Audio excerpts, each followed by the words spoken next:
오늘은 우리 창세기 5장 21절에서 24절 말씀을 통해서 동행이라는 제목으로 함께 은혜를 나누기를 원합니다. 먼저 좀 마음을 훈훈하고 따뜻하게 하는 시 하나를 가져왔습니다. 제목은 오늘 설교 제목과 똑같은 동행이라는 제목입니다.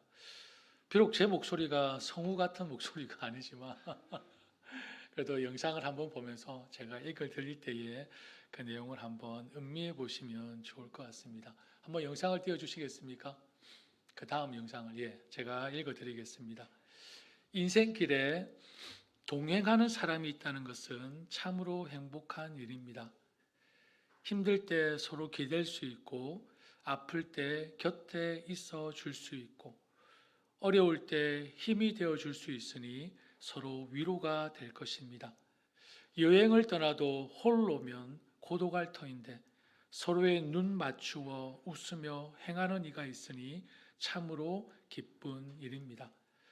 사랑은 홀로는 할 수가 없고, 맛있는 음식도 홀로는 맛없고, 멋진 영화도 홀로는 재미없고, 아름다운 옷도 보아줄 사람이 없다면 무슨 소용이 있겠습니까?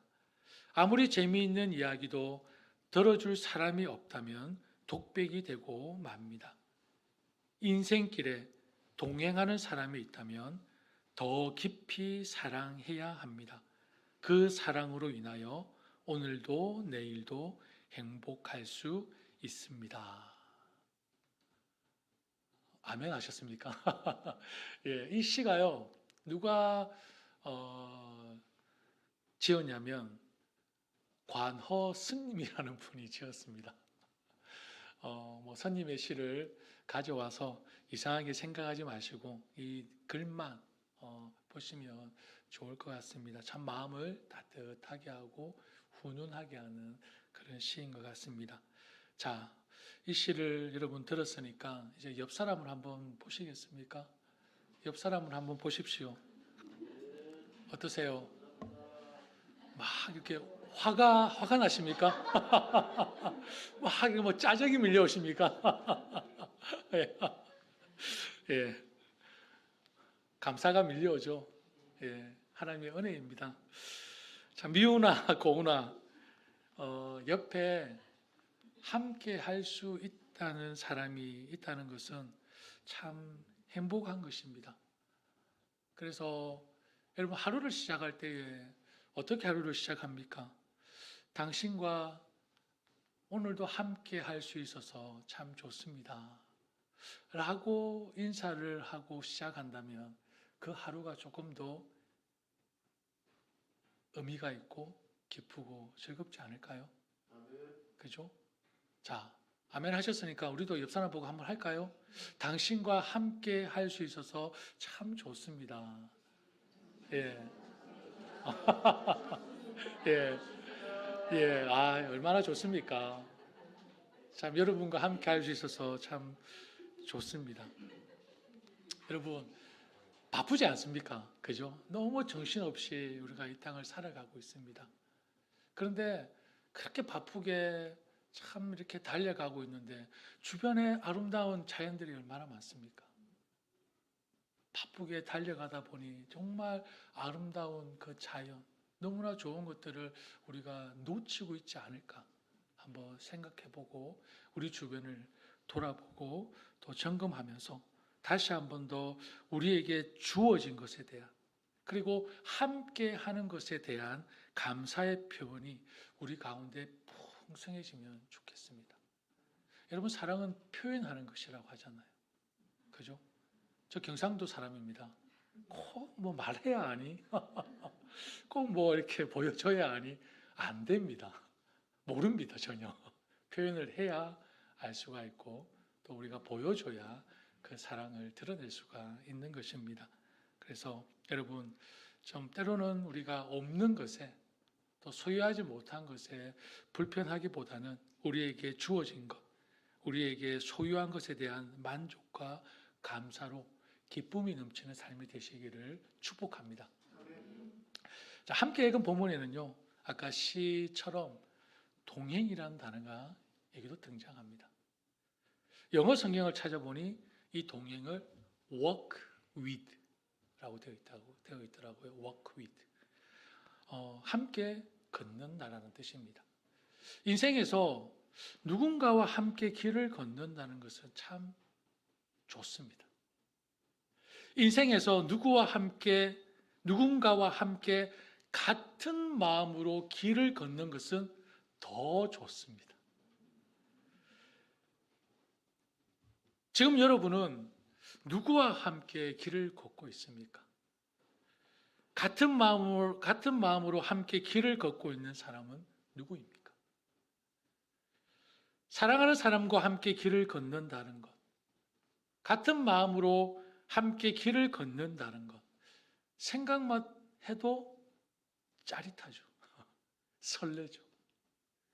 진한 감동이 밀려옵니다. 그럼 이런 동행은 어떻습니까? 나를 살리기 위해서 오직 하나뿐인 아들을 이 세상에 보낸 그 사랑. 그리고 이 세상에, 이 지구상에 나 혼자 존재한다 할지라도 나를 위해서 하나뿐인 아들을 이 세상에 보내주실 그 사랑. 믿으십니까? 이 지구상에 나 혼자 존재한다 할지라도 하나뿐인 아들을 이 세상에 보내주실 그 사랑. 그 큰 사랑을 보여주신 그분과 함께 길을 걷는다면 어떨까요? 생각해 보세요. 여러분 마음입니다. 그 선하심과 인자하심이 영원하신 그분과 함께 길을 걷고 그분과 함께 먹고 그분과 함께 자고 그분과 함께 일한다면 우리의 삶은 얼마나 기쁘고 행복할까요? 우리는 2022년도 한 해를 이미 보냈습니다. 그리고 2023년 한 해도 벌써 1월이 지나고 2월이 지나고 3월도 첫 주가 지나고 둘째 주가 되었습니다. 하나님은 매년, 매월, 매시, 매분 이 매분을 여러분의 인생이라는 통장에 전혀 딜레이 되지 않으시고 꼬박꼬박 여러분에게 허락하고 계십니다. 시간이 꼬박꼬박 들어오는 그 나의 인생이라는 통장을 여러분은 지금 어떻게 사용하고 계십니까? 제가 어느 글귀를 봤는데요. 인생에서 가장 슬픈 세 가지가 있다고 합니다. 인생에서 가장 슬픈 세 가지가 첫째는 할 수 있었는데, 둘째는 해야 했는데, 셋째는 해야만 했는데 라는 글귀가 있더라고요. 재밌죠? 인생에서 가장 슬픈 세 가지가 할 수 있었는데, 해야 했는데, 해야만 했는데, 어리석고 무지해서, 게으르고 나태해서, 두렵고 떨려서 시간을 낭비하고 인생을 낭비한다는 것입니다. 하나님은 우리에게 하루도 거르지 않으시고 변함없이 그 시간을 나의 인생 통장에 꼬박꼬박 넣어주고 계십니다. 넣어주신 그 시간을 우리는 허비해서는 안 됩니다. 낭비해서는 안 됩니다. 그리고 하나님께서 우리에게 시간을 허락하실 때에는 왜 우리에게 허락하셨을까요? 그 시간을 내 마음대로 사용하라고 허락하셨을까요? 그렇지 않을 것입니다. 하나님께서 원하시는 대로, 하나님의 뜻대로 사용되어지기를 원하시는 마음으로 하루를, 매 시간을 우리에게 꼬박꼬박 인생 통장에 넣어주고 계실 것입니다. 그렇다면 우리가 먼저 생각해야 할 것은 무엇입니까? 하루를 시작하면서 오늘도 변함없이 어김없이 하루라는 시간을 우리에게 주셨는데 그 하루를 시작하면서 오늘 내가 어떻게 살 것인가? 이 질문 앞에 우리는 진지하게 고민하고 생각하고 계획해야 한다는 것입니다. 왜냐하면 하나님이 주신 이 인생이라는 시간을 우리는 아무런 생각 없이 의무 없이 계획 없이 살았다가는 반드시 어느 날이 옵니까? 하나님의 심판대에 서는 날이 올 것이기 때문입니다. 그 심판대 앞에서 하나님께서 우리에게 뭘 물어보시겠습니까? 얘야, 내가 너에게 매일 24시간을 꼬박꼬박 너의 인생 통장에 저축해놨는데 너는 그걸로 무엇 했니? 어떻게 살았니? 물어보시지 않겠습니까? 마치 1달란트, 2달란트, 5달란트 비유처럼.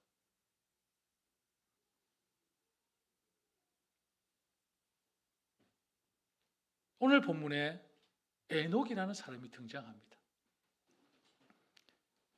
에녹이라는 이름의 뜻은 히브리어로 감화시키다, 가르치다 뜻을 가진 하나크라는 단어에서 유래해서 전수자, 선생이라는 의미를 가지고 있습니다.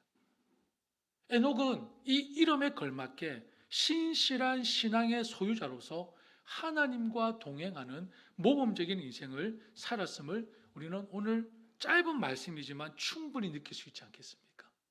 짧은 말씀이지만.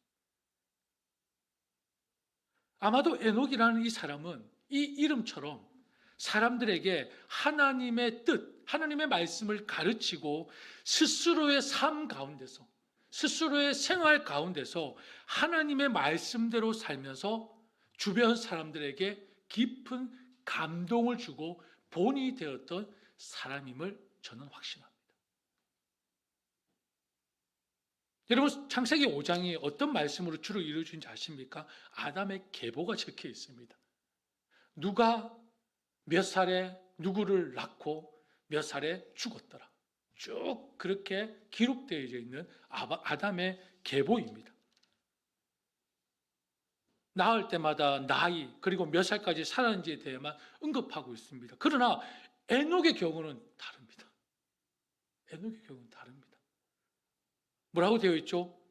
21절 말씀에는 22절 말씀입니까? 모두셀라를 낳은 후 300년을 하나님과 동행하며 자녀를 낳았으며 24절에는 에녹이 하나님과 동행하더니 그 다음에 죽음에 대한 기록이 없죠. 하나님이 그를 데려가심으로 세상에 있지 아니하였더라. 계보에 등장하는 어떤 다른 사람과는 확실하게 구별되어져 있습니다. 다릅니다. 동행하다. 여러분, 동행하다라는 단어는 히브리어로 할라크라고 합니다. 할라크. 걷다라는 기본적인 의미를 가지고 있습니다. 좀 더 나아가서 삶의 방식을 따르다. 그리고 부부관계, 동침을 의미하는 단어입니다. 이런 의미를 종합해보면 에녹이 하나님과 동행했다는 것은 하나님께서 원하시는 삶의 원리, 하나님의 말씀을 따라 마치 한 몸을 이룬 부부처럼 하나님과 매우 친밀하게 교제하고 관계를 맺었다는 것입니다. 그래, 한마디로 하나님께 푹 빠졌다는 것입니다. 진정 하나님을 사랑하는 사람이 에녹이었다는 것입니다. 하나님과 함께 동행했던 인물, 에녹. 여러분, 서로 사귀는 한 커플이 길을 걸어가고 있습니다. 그런데 저쪽에 아주 예쁜 여자가 길을 가고 있습니다. 남자친구가 지나가는 예쁜 여자에게 시선이 빼앗기면 옆에 있는 여자친구는 마음이 어떻습니까? 마음이 어떻죠? 아무렇지 않습니까? 우리 여자분들? 내 남자친구가 저 다른 여자에게 시선이 빼앗기면 괜찮으세요? 예? 기분이 더럽죠. 아무렇지 않으십니까? 우리 남자분들은 어떻습니까? 부부가 길을 같이 걸어가고 있는데 아내가 저쪽에 멋있는 남자에게 시선이 빼앗겼다. 그러면 우리 남자분들은 어떠세요? 별 신경 안 써. 그래, 그렇구나. 그래, 아직 결혼을 안 했어, 너가. 당연히 사랑하는 사람이 다른 사람에게 시선이 빼앗기면 질투할 수밖에 없지 않습니까? 그죠? 하나님도 스스로 자신을 뭐라고 말씀하셨죠? 질투의 하나님이라고 말씀하셨습니다. 나는 질투하는 하나님이라.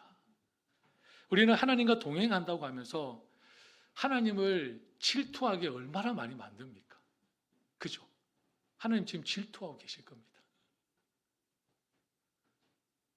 주님과 한 방향으로 걸어가야 하는데 우리는 하나님을 질투하게 하는 그런 모습들이 참 많다는 것입니다.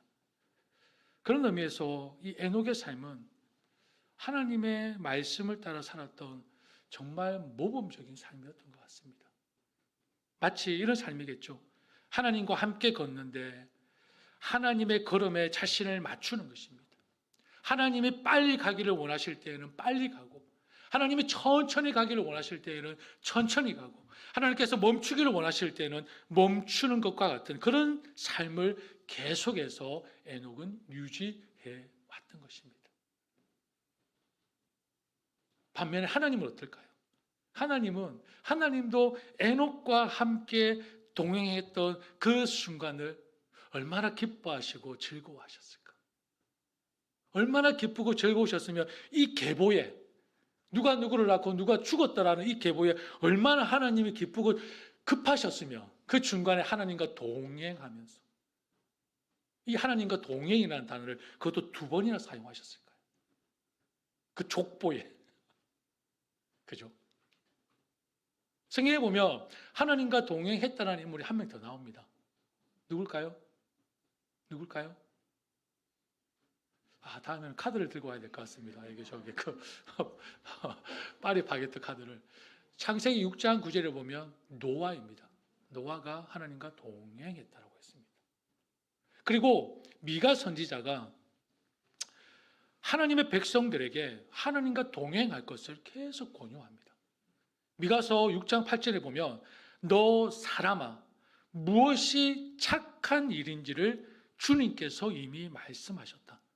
주님께서 너에게 요구하시는 것이 무엇인지도 이미 말씀하셨다. 오로지 공의를 실천하며 인자를 사랑하며 겸손히 내 하나님과 함께 행하는 것이다 라고 말씀합니다. 착한 것이 무엇인지 이미 주님께서 말씀하셨는데 그것이 공의를 실천하며 인자를 사랑하며 겸손히 내 하나님과 함께 행하는 것이라고 말씀하십니다. 이와 같이 하나님과 동행하는 것은 성도들에게 끊임없이 추구해야 할 삶의 원리이며 마땅히 그리스도인이라면 하나님의 자녀라며 보여져야 될 삶의 자세라는 것입니다. 여러분, 하나님과 동행한다. 하나님과 동행하기 위해서는 무엇이 필요할까요? 여러분, 하나님과 동행하기를 원하십니까? 별로 원하지 않으시는 것 같은데 지금도 조카오니 더 이상 나를 푸시하지 마십시오. 왠지 이런 느낌인데요. 여러분 하나님과 동행하기를 원하십니까? 네. 감사합니다. 계속 설교하도록 하겠습니다. 여러분 아모스 3장 3절에 이런 말씀이 있습니다. 2 사람이 뜻이 같지 않는데 어찌 동행하겠으며 라고 하고 있습니다. 2 사람이 뜻이 같지 않은데 어찌 동행하겠으며 함께 동행하기 위해서 함께 걷기 위해서는 뭐가 필요합니까? 뜻이 맞아야 한다는 것입니다. 동행하려면 함께 길을 걷기를 원한다면 내 뜻을 포기할 줄 알아야 합니다. 내 뜻을 내려놓을 줄 알아야 한다는 것입니다. 자기의 뜻만 주장하고 남을 무시하면 동행하기는 어렵습니다. 서로가 뜻이 맞지 않으면 같이 살기도 힘듭니다. 서로가 뜻이 맞지 않으면 함께 일하기도 어렵습니다. 뜻이 다른데 어떻게 함께 길을 걸어갈 수 있겠습니까? 여러분, 경주 상주에 가면 보수로 지정되어 있는 쌍느티 나무가 있습니다. 그 나무는 두 나무지만 자세히 보지 않으면 한 나무같이 보인다고 합니다. 처음에는 서로 떨어져 있는 나무였지만 두 나무가 오랜 세월이 흐르는 동안 서로 어떻게 되었을까요? 하나가 되었습니다. 이 두 나무가 한 나무가 되기까지 얼마나 많은 시련이 있었을지 여러분 한번 생각해 보십시오. 처음에는 한 나무는 아니었습니다. 여러분, 나무가 두 개 이렇게 붙어 있는 나무가 흔하지 않습니다. 왜 그런지 아십니까? 나무에는 피톤치드라는 성분이 있습니다. 그 피톤치드를 풍겨서 옆에 있는 나무가 가까이 오지 못하도록 막는 것입니다. 여러분, 신기하지 않습니까? 인위적으로 뭐 이렇게 나무를 심으면 이해가 됩니다. 근데 산에 한번 가보십시오. 나무들이 한 그루씩 한 그루씩 다 자라 있습니다. 웬만하면 그 숲속에 막 잡초들처럼 꼬여 있어야 될 나무들이 하나씩 하나씩 성장해 있지 않습니까? 신기하지 않습니까? 저는 신기했는데 여러분은 아무 생각이 없으셨습니까? 산을 이루고 있는 그 울창한 숲이 다 나무들이 한 그루씩 자라고 있어요. 한 번씩은 꼬여 자랄 뻔도 한데 그렇지 않습니까? 근데 한 그루씩 한 그루씩 자라 있다. 근데 나무에 피톤치드라는 성분이 있어서 그것을 뿜어내어 나무가 가까이 오지 못하게 막는다는 것입니다. 그런데 이 쌍느티 나무는, 이 두 나무는 자라다 보니 아무리 견제해도 서로 맞대게 되고 오랜 세월 동안 두 나무는 바람이 불면 서로 부딪혀 가지가 꺾이고 몸통이 긁혀 상처가 나고 껍질이 벗겨지는 시련을 겪으면서 결국 자기 한편을 포기하고 다른 한편을 받아들이게 된 것입니다. 그런 피톤치드, 나의 고집, 나의 주장을 막 풍겨냈는데도 바람과 시련과 그 고난 속에 계속 붙이고 상처되고 긁히면서 결국은 포기하고 한편을 받아들이니 나무가 하나가 된 것입니다. 나무가 주는 교훈이 뭔지 아시겠죠? 나무도 한편을 포기하니 하나가 된다는 것입니다. 여러분, 이 에녹과 같이 하나님과 동행하는 삶을 살기 위해서는 반드시 해야 할 일이 있다면 그것은 내 뜻을 내려놓고 하나님께 맞추는 것입니다. 혹시 죄송합니다. 건방지게 하나님 내 뜻에 맞춰주십시오 라고 하시는 분이 있으십니까? 그건 아니겠죠. 당연히 내 뜻을 내려놓고 하나님께 맞추는 것. 그게 올바르고 그게 하나님께서 원하시는 동행의 삶일 것입니다.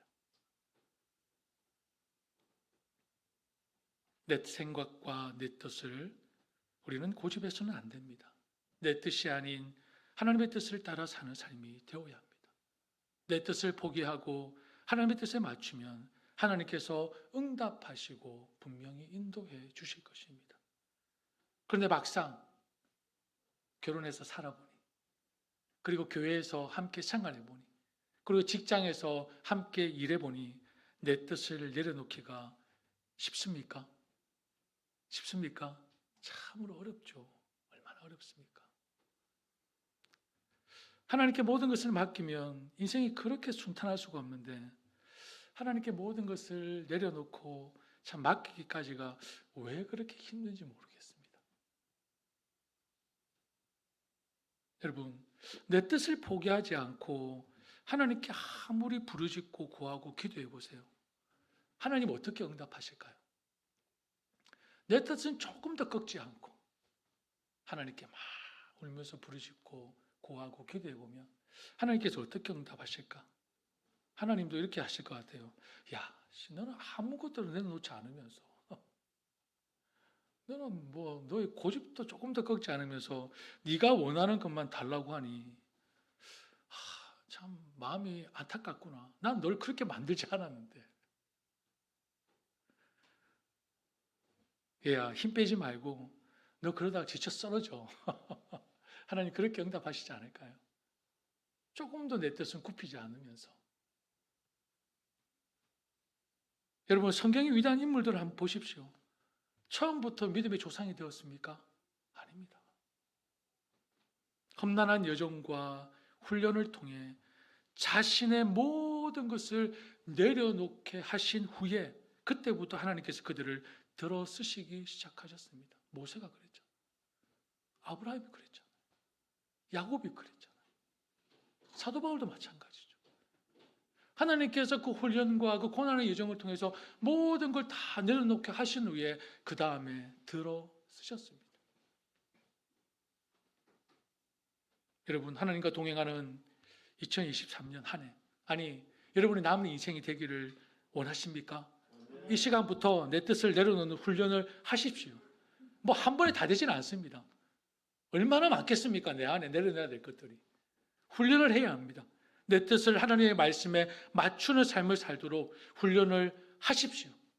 그러면 하나님과 동행하는 삶이 되실 것입니다. 자, 그러면 지금까지 살펴본 말씀을 종합해 보면, 자, 에녹과 같이 하나님과 동행하는 삶을 살기 위해서는 여러분 한 가지 원칙이 성립이 되어야 합니다. 그것이 무엇이냐면 바로 믿음입니다. 믿음. 여기에 대한 해답이 바로 히브리서 11장 5절 6절 말씀에 나오는데요. 제가 읽어드릴게요. 히브리서 11장은 믿음장입니다. 그리고 히브리서 11장 5절 6절은 에녹에 대해서 기록되어져 있습니다. 이런 말씀입니다. 믿음으로 에녹은 죽지 않고 하늘로 옮겨갔습니다. 하나님께서 그를 옮기셨으므로 우리는 그를 찾을 수 없습니다. 옮겨가기 전에 그는 하나님을 기쁘게 해드렸다는 증언을 받은 것입니다. 믿음이 없이는 하나님을 기쁘시게 해드릴 수 없습니다. 하나님께 나아가는 사람은 하나님이 계시다는 것과 하나님은 자기를 찾는 사람들에게 상을 주시는 분이시라는 것을 믿어야 합니다. 라고 기록되어져 있습니다. 하나님을 기쁘시게 하는 것이 무엇입니까? 믿음입니다. 하나님을 기쁘시게 하는 방법이 무엇입니까? 믿음입니다. 처음부터 끝까지 믿음으로 하지 않고는 하나님을 결코 기쁘시게 할 수 없습니다. 믿음으로 하나님을 기쁘시게 했다는 것은 시작도 믿음이요, 과정도 믿음이요, 방법도 믿음이라는 것입니다. 그게 믿음입니다. 시작도 믿음이라면 과정도 믿음으로 되어야 되고 방법도 믿음으로 되어야 되는 것입니다. 왜 우리가 계속해서 신앙생활을 통해 넘어지고 실패합니까? 시작은 믿음으로 합니다. 시작은 너무나 좋습니다. 그런데 방법은 어떻습니까? 내 원대로, 내 경험대로, 내 뜻대로, 내 방법대로 하기 때문입니다. 방법도 믿음으로 해야 결과가 믿음의 열매가 맺혀지는 것입니다. 하나님의 방법을 거부하는 그 순간 우리에게 주어지는 것은 믿음의 실패뿐입니다. 하나님과 동행한다는 것은 하나님과 함께 걷는 것입니다. 항상 하나님을 의식하고 하나님과 늘 대화하며 살아가는 것입니다. 또한 하나님과 동행한다는 것은 하나님이 우리 삶 속에서 언제나 함께 계심을 인정하고 항상 믿음 안에서 말씀을 묵상하고 기도하는 삶을 의미하는 것입니다. 여러분, 왜 말씀을 읽어야 합니까? 하나님과 동행하기 위해서입니다. 하나님과 동행하기 위해서는 같은 마음을 품어야 되지 않습니까? 그 같은 마음을 어떻게 알 수 있습니까? 하나님 말씀인 거죠. 하나님의 뜻을 알아야 하나님의 마음을 헤아리고 하나님의 뜻을 알아야 하나님과 동행하는 삶을 살 수 있지 않겠습니까? 여러분, 하나님과 동행하는 것은 여러분의 삶에 평탄이 있고 형통함이 있다는 것입니다. 여호수아서 1장 8절 말씀 여러분 다 외우시죠? 이 율법책을 뭐죠? 이 율법책을 뭐죠? 저도 갑자기 생각이 안 나네요. 이 율법책을 내 입에서 떠나지 말게 하며 주야로 그것을 묵상하여 그 안에 기록된 대로 다 지켜 행하라. 그리하면 내 길이 평탄하게 될 것이며 네가 형통하리라. 여러분, 하나님과 동행하는 삶은 다른 것이 아닙니다. 하나님의 말씀을 묵상하고 그 안에 기록된 대로 다 지켜 행하는 것. 그것이 내가 평탄하게 되고 내가 형통하게 되는 주와 동행하는 삶이 되는 것입니다. 여러분, 성경 우리가 일독하지 않습니까? 여러분 잘하고 계신다고 믿습니다. 그죠? 예. 이제 조만간에 일독이 하나, 이제는 제 테이블에, 제 책상에 하나 올라올 때 되지 않았을까 싶은데 아직 2달이 지나고 3달이 됐는데도 아직 일독이 안 들어옵니다. 예. 3월 달에도 기대하면서 제가 책상을 계속해서 매주 보도록 할 텐데, 여러분 중요한 거는요, 성경을 일독하기 위해서 읽는 것은 의미가 없습니다. 아시죠? 성경을 읽는 이유는 하나님의 뜻을 알기 위함입니다. 하나님의 뜻을 알기 위해. 그래야 하나님과 길을 걸어갈 수 있지 않습니까? 한 예화를 소개하면서 말씀을 정리할까 합니다. 오래전에 영국에 있었던 일입니다. 런던에 가면은 아주 유명한 템즈 강이 있지 않습니까? 그 템즈 강변에 많은 사람들이 나와서 산책을 즐기고 있었습니다. 그런데 한쪽 귀퉁이에 한 거지 노인이 다 낡아 빠진 바이올린을 들고 연주를 하며 구걸하고 있었습니다. 낡아 빠진 바이올린에서 나오는 음악 소리는 좀 신통치 못했습니다. 그래서 지나가는 사람들 별로 관심을 기울이지도 않았고 그 앞에 모자를 벗어났는데 아무도 이렇게 돈을 주는 사람이 없었습니다. 그런데 웬 낯선 외국인 한 사람이 그 곁을 지나가다가 잠시 걸음을 멈추고 거지 노인이 열심히 연주하는 모습을 물끄러미 쳐다보다가 그에게 가까이 다가가서 치근한 마음으로 이렇게 얘기합니다. 할아버지, 죄송하지만 제가 지금 가지고 있는 돈이 없습니다. 그러나 저도 바이올린을 조금 다룰 줄 아는데 제가 할아버지를 대신해서 잠시 몇 곡만 연주해도 되겠습니까? 거지 노인은 잠시 시기로 할 겸해서 그 낯선 외국인에게 그 낡아 빠진 바이올린을 건네주었습니다. 외국인은 그것을 손에 쥐고서 천천히 이제 연주하기 시작했습니다. 그러자 이 낡아 빠진 바이올린에서 놀랍도록 아름다운 선율이 흘러나오기 시작했습니다. 그 소리를 듣고 지나가는 사람들이 한 사람씩 걸음을 멈추고서는 외국인이 연주하는 음악에 그만 빠져들고 말았습니다. 많은 사람들이 모이게 되었고 거지 노인은 자기가 벗어놓은 모자를 들고서 사람들에게 다가갔는데 그때서야 사람들이 주머니를 열기 시작합니다. 돈은 금방 그 모자를 가득 채웠습니다. 갑자기 몰려든 사람들을 보고서 경찰이 놀래 달려왔습니다. 그런데 경찰도 그 낡아 빠진 바이올린에서 울려 퍼지는 아름다운 선율에 매료되어서 물끄러미 감상하게 되었습니다. 이제 연주가 끝났습니다. 그곳에 있는 모든 사람들이 뜨거운 박수를 쳤습니다. 그때 어느 한 곳에서 외치는 소리가 들립니다. 뭐라고 외쳤을까요? 저 사람은 파가닌이다 라고 소리를 쳤습니다. 파가니니 여러분 아시죠?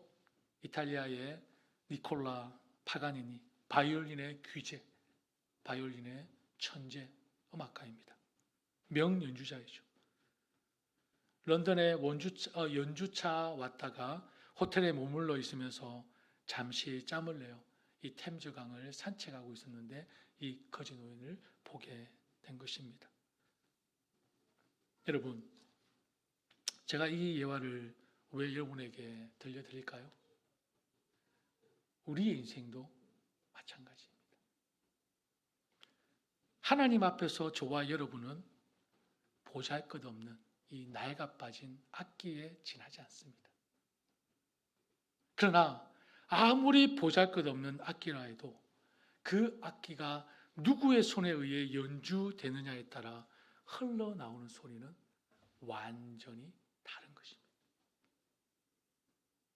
그 악기가 누구의 손에 의해 연주되느냐에 따라서 그 인생은 완전히 달라진다는 것입니다. 저와 여러분이 하나님의 손에 붙들려서 하나님의 인도하심을 받는 삶이 된다면 우리의 인생은 많은 사람들의 귀를 즐겁게 해주는 악기의 소리와 같이 무엇보다 하나님을 기쁘시게 하는 아름다운 삶이 될 수 있지 않겠습니까? 하나님과 동행하면 그 어디나 하늘나라. 여러분, 천국은 죽었으면 하는 것이 아닙니다. 하나님과 함께하는 그곳이 천국이며 하나님의 나라입니다. 하나님과 함께하는 그곳이 바로 하나님의 나라라는 것입니다. 어렵고 힘든 이 세상을 살아가는 여러분, 누구와 함께 동행하길 원하십니까? 이 땅에 내 마음을 둘 곳이 있습니까? 우리 주님도 이 땅에 마음 둘 곳이 없다고 하시는데 우린들 이 땅에 마음 둘 곳이 있겠습니까? 그렇다면 누구에게 내 인생을 맡기는 것이 가장 안전하고 확실합니까? 나를 만드시고 나를 가장 잘 아시는 하나님께 내 인생을 맡기고 하나님과 동행하는 삶이 된다면 우리의 삶에 놀라운 변화와 은혜가 있지 않겠습니까? 여러분, 전능하신 하나님의 손길에 모든 삶을 온전히 맡기시는 믿음으로 하나님을 기쁘시게 하는 저와 여러분의 삶이 되시기를 주의 이름으로 축복합니다. 우리 함께 찬양하고 기도하는 시간을 갖도록 하겠습니다.